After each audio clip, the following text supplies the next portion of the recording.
وكفى سلام على عباده الذين اصطفى أما بعد فأعوذ بالله السميع العليم من الشيطان الرجيم بسم الله الرحمن الرحيم إن المتقين في ظلال وعيون وفواكه مما يشتهون كلوا واشربوا هنيئا بما كنتم تعملون إنا كذلك نجزي المحسنين ويل يومئذ للمكذبين كلوا وتمتعوا قليلا إنكم مجرمون ويل يومئذ للمكذبين وإذا قيل لهم اركعوا لا يركعون ويل يومئذ للمكذبين فبأي حديث بعده يؤمنون. محترم سامعین، ابھی آپ حضرات مغرب کی نماز میں آخری رکعت کے اندر دوسری رکعت میں سورۃ المرسلات کی آخری آیات تلاوت کی گئی ہیں.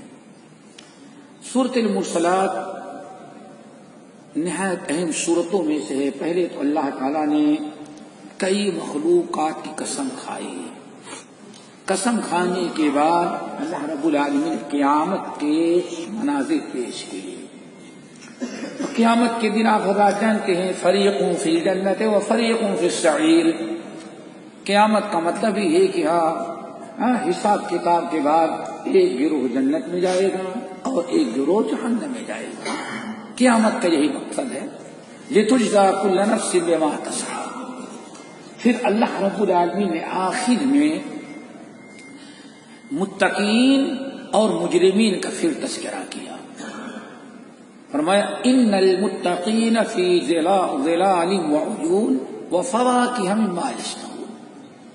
متقین سایوں میں ہوں گے اور نہروں کے پاس ہوں گے، وعیون چشموں میں ہوں گے. حشر کے میدان میں آپ حضرات جانتے ہیں انسان تپش اور گرمی سے اس قدر پریشان ہوگا کہ نبی علیہ الصلوۃ والسلام گھٹنے تک، کوئی کمر تک، کوئی گردن تک اللہ تعالی ہم سب کو اس ہولناکی اور خطرناکی سے بچائے. اس موقع پر بڑے خوش نصیب ہوں گے جن کو اللہ تعالیٰ اس کی تفش سے بچائے اور سایہ نصیب کر دے، ورنہ کوئی سایہ نہیں ہوگا. اسی صورت کے اندر موجود ہے. حشر کے میدان میں کچھ لوگ سوچیں گے کاش کہ ہمیں سایہ نصیب ہو جائے. اللہ فرمائیں گے انطلقوا الى ظل ذی ثلاث شعب لا ظلیل ولا یغنی من اللہب انہا ترمی بشرر کالقصر کأنہ جمالۃ صفر. تم لوگ سایہ چاہتے ہو، آج تمہارے لیے دیکھو وہی ایک سایہ نظر آنے جاؤ. سایہ کیا ہوگا؟ اللہ فرماتے ہیں وہ جہنم کا دھواں ہوگا، اور جہنم کی آگ جب بھڑکے گی اور بڑے پاور کے ساتھ جب دھواں چھوڑے گی تو اس دھوئیں کے اندر اتنی بڑی بڑی آگ کی چنگاریاں ہوں گی جیسے دنیا میں کسی بڑے بادشاہ کا بڑا محل ہوا کرتا ہے. اس کے علاوہ کوئی سایہ نہیں ہوگا. بڑے خوش نصیب 7 قسم کے لوگ ہیں جن کو اللہ تعالی سایہ نصیب کرے گا. سبعۃ یظلھم اللہ فی ظلہ یوم لا ظل الا ظلہ. اور ان 7 قسم کے لوگوں کو اگر جمع کیا جائے تو وہی ہے جن کو متقین کہا جاتا ہے، جو تقوی والے ہوں گے. تقوی کا مطلب کیا ہے؟ تقوی کا مطلب ہے دوستو اللہ کے ڈر سے انسان اللہ کی فرما برداری کرے اور اللہ تعالی کے ڈر سے اللہ کی نافرمانی سے بچے. ہی اطاعت اللہ بفعل المأمورات وترک المنکرات. کہا جاتا ہے تقوی یہ ہے اللہ کے خوف و خشیت، الفت، محبت، جذبے اور خوف و خشیت، رغبت کے ساتھ اللہ کا ہر حکم بجا لائے اور ہر مناہی کو ترک کر دے. اسی چیز کا نام کیا ہے؟ تقوی. اور جس کے اندر تقوی آیا اس کو کہا جاتا ہے متقین. اب متقین کہاں ہوں گے؟ ان المتقین فی ظلال وعیون. اے لوگوں، متقین قیامت کے دن بڑے اچھے سایوں میں ہوں گے.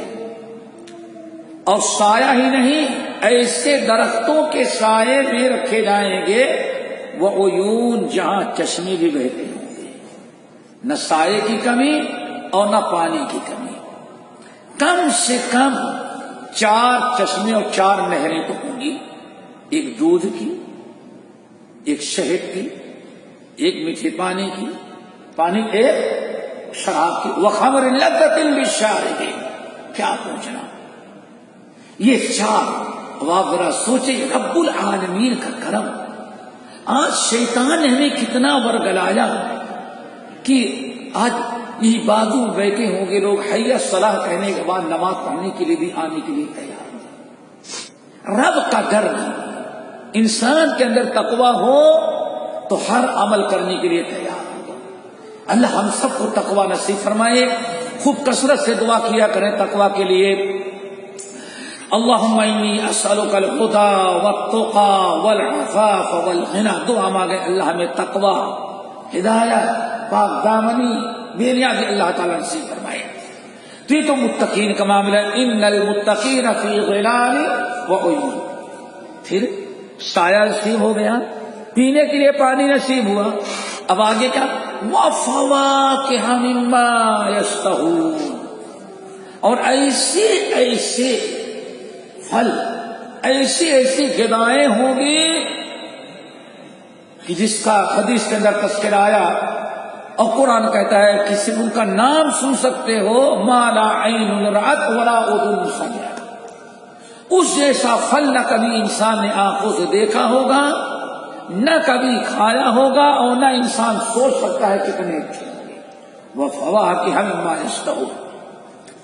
پھر اللہ تعالیٰ کیا کہے گا؟ ذرا سوچو.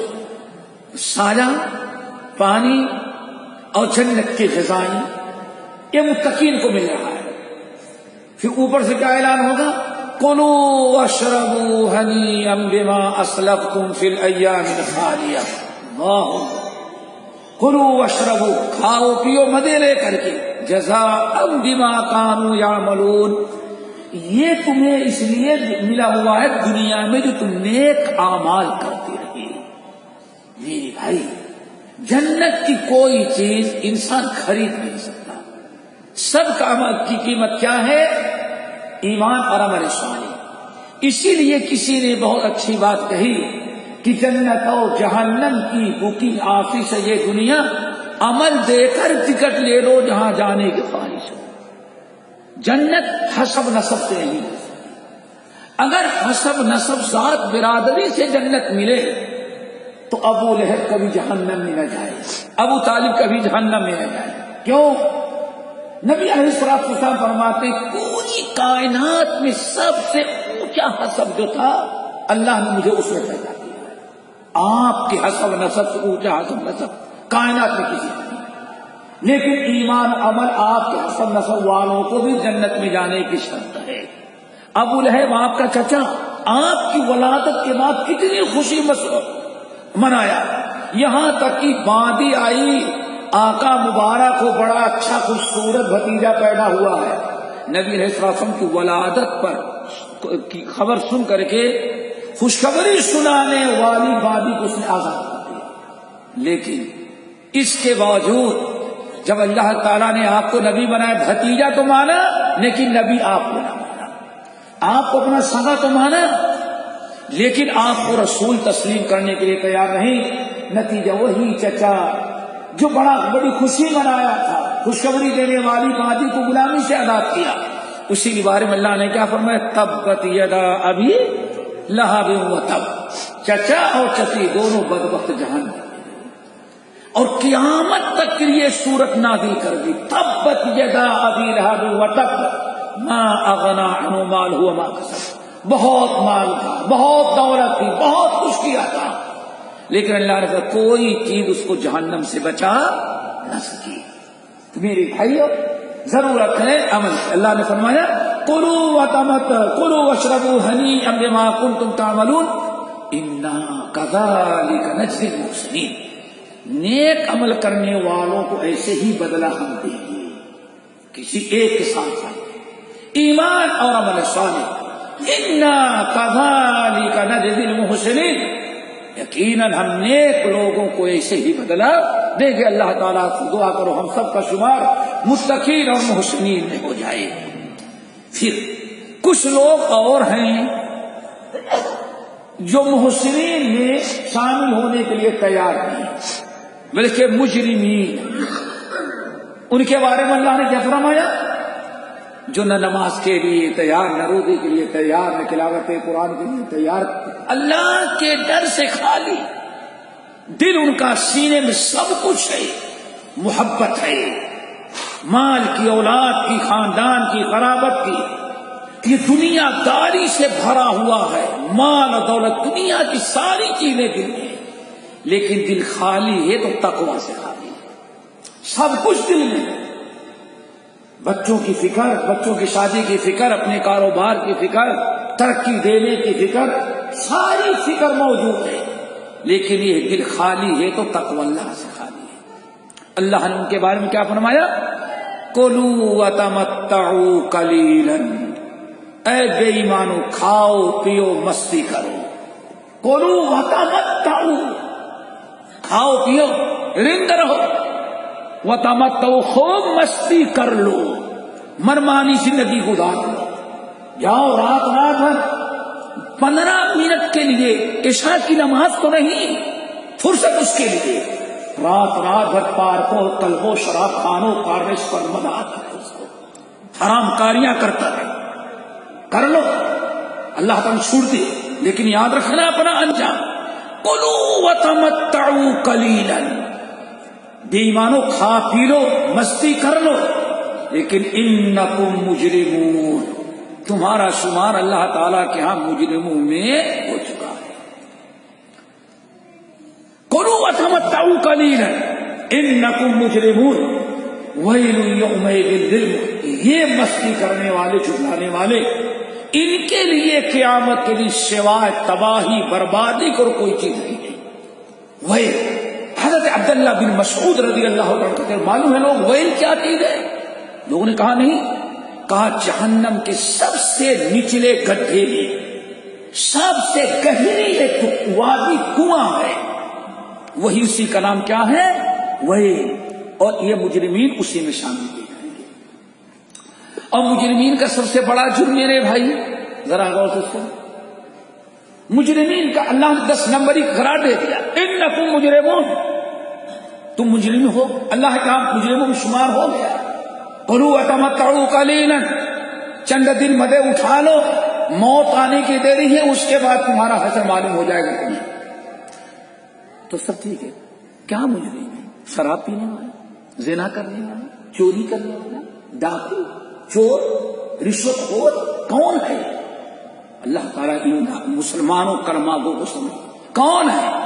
وَإِذَا قِيلَ لَهُمُ ارْكَعُوا لَا يَرْكَعُونَ، دوست سے ہارن بجا دے، میسج بھیجے، حرام کاری کے لیے 24 گھنٹے کا ڈیلے نکل جائے، لیکن وَإِذَا قِيلَ لَهُمُ ارْكَعُوا لَا يَرْكَعُونَ، اور جب ان کو نماز کے لیے بلایا جائے تو نماز پڑھنے کے لیے آتے نہیں تھے. انسان ہزاروں جرم کرتا ہے، لیکن اللہ نے سب سے بڑا جرم کیا قرار دیا؟ نماز. وَإِذَا قِيلَ لَهُمُ ارْكَعُوا لَا يَرْكَعُونَ، جب ان کو بلایا جائے آؤ نماز پڑھو، 5 وقت کی نماز فرض ہے، یہ ایمان اسلام کا، اسلام کی وہ ستون ہے، بنیاد ہے، آؤ. اللہ اکبر. ایک دن نبی علیہ الصلوۃ والسلام، نبی داؤد کی روایت، آج ہمارے یہ دیندار بھائی دنیا کی ساری مصیبتیں صبر کر لیتے ہیں، لیکن یہ جتنی بے نمازی، شرابی، کبابی ہیں دنیا میں، کوئی مصیبت ہے ارے سارا قصور دینداروں کا، سارا قصور مسلمانوں کا، دینداروں کا، علماء کا، صالحین کا. یہ لوگ کیا کریں؟ ارے تم سوچو، تمہاری وجہ سے پوری دنیا میں عذاب آیا، تمہاری وجہ سے. اس امت جب نماز چھوڑ دے، نماز چھوڑ دے، فریضہ چھوڑ دے، پھر یاد رکھو دنیا میں ہر فساد کا سبب کیا ہوتا ہے؟ یہ بے ایمان دنیا دار، بے ایمان، جو ایمان درست نہیں، عقیدہ درست نہیں، نماز نہ پڑھیں، مسجد میں نہ آئیں، فلمیں یہ ہر روز دیکھیں، قرآن کی تلاوت سے رمضان بن کرے، پیٹ کے لیے ڈیوٹی تو سال بھر کرتا ہے، لیکن اللہ جنت حاصل کرنے کے لیے صرف رمضان میں نماز پڑھا 11 مہینے کی چھٹی کر دیتا ہے. وَإِذَا قِيلَ لَهُمُ ارْكَعُوا لَا يَرْكَعُونَ. نبی علیہ السلام بیٹھے ہی نہیں، نماز پڑھائے، سلام پھیرنے کے بعد مقتدیوں کی طرف رخ کیا تو دیکھا ایک صاحب پیچھے دیوار سے ٹیک لگا کر کے بیٹھے ہیں. اللہ کے رسول نے دیکھا میرے پیچھے اگر نماز پڑھا ہوتا تو اتنی جلدی وہاں جا کر کے بیٹھ نہیں سکتا. آپ کو کچھ شک ہوا، واللہ آپ نے نہیں پوچھا تم کون ہو، کس لیے بیٹھے ہو، کیوں بیٹھے ہو. مصلی سے آپ نے یا فلان اما اسلمتا، یہ یا فلان سنن ابی داؤد کے، یا فلان اما اسلمتا، او میرے بھائی مسجد میں تم آ گئے ابھی تک مسلمان نہیں ہوئے. اللہ اکبر. اللہ کے رسول کا سوال ذرا دیکھو، مسجد ہے، مدینہ طیبہ ہے، ایک انسان دیوار سے ٹھیک لگا کر کے بیٹھا اور نبی علیہ السلام کو اندازہ لگا میرے پاس پیچھے نماز پڑھا ہوتا تو سلام پھیرنے کے بعد اتنی دور تک آدمی اتنے اطمینان سے جا کر نہیں بیٹھ سکتا. آپ نے سمجھا شاید غیر مسلم مسجد میں آئے، کیا سوال کیا یا فلان اما اسلمتا، او میاں کیا تم مسلمان نہیں ہوئے ابھی؟ کہا یا رسول اللہ پرانے مسلمان ہیں. اللہ اکبر. آن میں مسلمان تھے تو نماز میں کیوں نہیں شامل ہوئے؟ کیا پتا چلا نماز کے وقت مسجد میں نہ آنا، پتے کھیلتے رہنا، چائے پیتے رہنا، اور بھی کہیں میچ ہو رہا ہو انڈیا پاکستان کا پھر کیا پوچھنا. قیامت بھی آ جائے تو فائٹ کرنے والا نہیں وہ انسان. کس طرح سوچو. آسان پتہ یہ چلا کہ اللہ کے رسول کے زمانے میں انسان اگر مسجد کے نماز کے وقت مسجد میں نظر نہ آئے تو لوگ سمجھتے ہیں کیا ہے، یا فلان اما اسلمتا، تم مسلمان نہیں ہو. اللہ رسول مسلمان ہو گئے ہیں پھر تو نماز نہیں. مثلا میں اپنے محلے کی مسجد سے نماز پڑھ کر کے آیا تھا آپ سے ملنے کے لیے. جب آیا تو آپ نماز پڑھا رہے تھے، چونکہ میں تو پڑھ چکا تھا فرض نماز، اس لیے میں بیٹھ کے انتظار کر رہا تھا. آج میں سنو، اب آئندہ کبھی ایسے نہیں کرنا. اگر تم اپنے محلے کی مسجد میں نماز پڑھے پھر کسی اور محلے میں گئے اور وہاں جماعت کھڑی ہے تو ایسے بیٹھ کر کے انتظار نہیں کرنا. اس مسجد میں جب نمازیوں کے ساتھ شامل ہو کے نماز پڑھنا، پہلی تیری فرض ہو گئی ہے، یہ دوسری تیری نفل ہو جائے گی. نماز کے وقت نمازی کو بھی اتنی اجازت نہیں کہ مسجد کے سامنے چھوٹ کر نماز پڑھے. میری بھائیو اللہ تعالیٰ سے دعا کرو ہم سب کو نماز. وَإِذَا قِيلَ لَهُمُ ارْكَعُوا لَا يَرْكَعُونَ. جب ان کو کہا جاتا تھا آؤ نماز پڑھو تو نماز پڑھنے کے لیے نہیں آتے تھے. وَيْلٌ يَوْمَئِذٍ لِّلْمُكَذِّبِينَ. 29ویں پارے اسی صورت میں سورت مدثر، سورہ مدثر. میرے بھائیو نماز کا مسئلہ کوئی آسان نہیں ہے. عمر فاروق نے اس لیے اپنے دور خلافت میں پوری جہاں جہاں تک اسلام پھیلا ہوا تھا اپنے گورنر، ہر علاقے کے گورنر کے پاس لیٹر لکھا کہ اعلان کر دو من ترک الصلاۃ فقد هدمت الصلاۃ عماد الدین. دین کا سب سے مضبوط ستون کیا ہے؟ نماز ہے. اور جس نے نماز کو ڈھا دیا اس نے سمجھو کہ اسلام کو نماز کو ترک کر دینا وہ اسلام کو ڈھا دینے کے برابر ہے. میرے بھائی اللہ تعالیٰ فرماتے ہیں وَأَقْبَلَ بَعْضُهُمْ عَلَىٰ بَعْضٍ يَتَسَاءَلُونَ. قیامت کے دن جنتی کہیں گے اللہ تعالیٰ انی کان لی قرین انہ کان لی، اللہ میرا ایک دوست تھا وہ مجھے کہیں نظر نہیں آ رہا ہے. اللہ پوچھیں گے دیکھنا چاہتے ہو؟ ہاں اللہ تعالیٰ دیکھنا چاہتے ہیں. فرشتوں کو حکم لے جاؤ ان کو ان کے دوست سے ملاقات کراؤ. آیا جنت میں تو ہے ہی نہیں ہے، وہ جہنم میں ہے. فَاطَّلَعَ فَرَآهُ فِي سَوَاءِ الْجَحِيمِ. قرآن پاک کی ہے. اب وہ انسان جھانک کے دیکھے گا تو اس کا دوست کہاں چل رہا ہے؟ جہنم کے اندر. اب اوپر سے پوچھتا ہے مَا سَلَكَكُمْ فِي سَقَرَ. میرے بھائی اچھے کھاتے پیتے دنیا کے باعزت لوگوں میں سارے محلے کے لوگوں کو فیصلہ تم چکاؤ، کیا بات ہے؟ جہنم میں کیسے آ گئے؟ 4 گناہ بتاتا ہے. سب سے پہلا گناہ کیا ہے؟ لم نکن من المصلین، بات اثر جہنم میں اس لیے ہے کہ میں بے نمازی تھا۔ سانپ سے پہلا جرم انسان جس کا اقرار کر رہا ہے کیا؟ لم نکن من المصلین ولم نکن نطعم المسکین وَكُنَّا نَخُوضُ مَعَ الْخَائِضِينَ وَكُنَّا نُكَذِّبُ بِيَوْمِ الدِّينِ حَتَّىٰ أَتَانَا الْيَقِينُ۔ بس اب شروع کریں گے، اب شروع کریں گے، اگلے رمضان میں شروع کریں گے تو نہیں چھوڑیں گے۔ اگلا رمضان ہے تو شیطان نے کہا ابھی بہت زیادہ زندگی باقی ہے۔ حَتَّىٰ أَتَانَا الْيَقِينُ، کیا بتائیں، موت آ گئی، میں ان آئندہ کا سوچتا رہ گیا، ہمیں شیطان موقع دیا۔ تو میرے بھائی کلوا وتمتعوا قلیلا انکم مجرمون ویل یومئذ للمکذبین فبأی حدیث بعدہ۔ اللہ کے بندو، اتنا سن لینے کے بعد اب کب تمہیں یقین آئے گا، کب اللہ کے فرما بردار کرو گے؟ یہ اس سورت کی آخری آیات میں ان المتقین فی ظلال وعیون میں اللہ نے بیان کیا۔ میں نے نماز میں سنا، میرا دل چاہا کہ آپ حضرات کے سامنے اس کا ترجمہ کر دیں، اللہ تعالیٰ قبول فرمائے۔ باقی انشاءاللہ اگلے ہفتے اقول قولی ھذا واستغفر اللہ من کل ذنب واتوب الیہ۔ سبحانک اللہم وبحمدک اشہد ان لا الہ الا انت استغفرک واتوب الیک۔